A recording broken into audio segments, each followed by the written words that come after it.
कलचुरी वंश का एक गौरवशाली इतिहास है। इसे कलार, कलाल और कलवार नामों से भी जाना जाता है। हम इसकी मौलिक उत्पत्ति पर दृष्टिपात करें तो विष्णु पुराण और मनु परंपरा के अनुसार श्री ब्रह्मा के मानस पुत्र महर्षि अत्रि और सती माता अनुसुईया से चंद्र उत्पन्न हुए। चंद्र और महारानी तारा से महाराजा बुध हुए।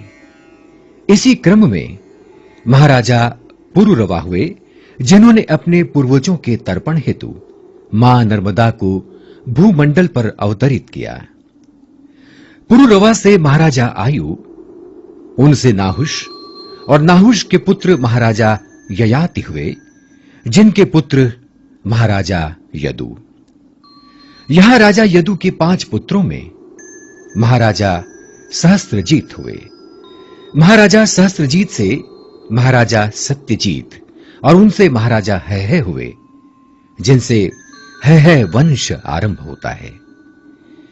यहां तक आते आते महाराजा चंद्र से आरंभ चंद्रवंश की 14 शाखाएं हो जाती हैं, जिनमें से है वंश भी एक शाखा है।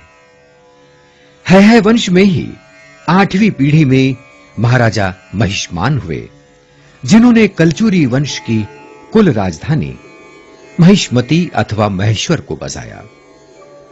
महाराजा महिष्मान की 8वीं पीढ़ी में महाराज कृतवीर्य हुए, जिनकी महारानी सरमा देवी या पद्मिनी, जो सत्यवादी राजा हरिश्चंद्र की पुत्री थी। इनसे राजराजेश्वर श्री सहस्त्रबाहु कार्तिवीर्यार्जुन जी का जन्म हुआ, जो कि कलचुरी वंशियों के साथ-साथ अनेक वंशों के आराध्य देव भी हैं। इन्होंने भगवान दत्तात्रेय की तपस्या कर अनेक वरदान प्राप्त किए, जिनके कारण ये योगेश्वर स्तुतिगामी हुए और श्री सहस्त्रबाहु भगवान विष्णु के सुदर्शन चक्र अवतारी थे।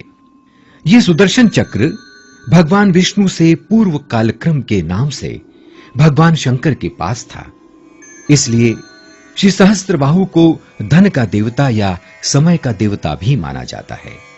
श्री सहस्त्रबाहु की वंश परंपरा में अनेक महान महाराजा हुए, जैसे महाराजा तालजंग, महाराजा अवंती। यहां आते आते है वंश भी 18 शाखाओं में विभक्त हो गया। है क्षत्रियों के कलचुरी नामकरण के संबंध में अनेक प्रमाण और तर्क मिलते हैं। कलार, कलाल, कलवार, कलचुरी आदि शब्दों की उत्पत्ति काल्यपाल शब्द से या संस्कृत के कालचूर्य शब्द से बताई जाती है।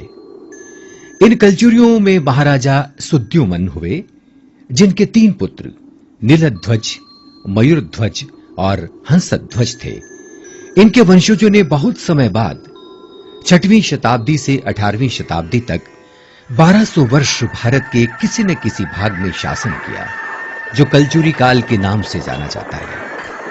किंतु 18वीं सदी के आसपास इन कलचुरियों का पतन काल आरंभ होता है और अनेक कारणों से यह कलचुरी लगभग 1000 उपवर्गों में बट गया है, जिनमें से लगभग 556 उपवर्गों की पहचान हो सकी है। ये उपवर्ग 4 धर्मों हिंदू, सिख, ईसाई व जैन को मानने वाले हैं। इनकी जनसंख्या लगभग 10 करोड़ है।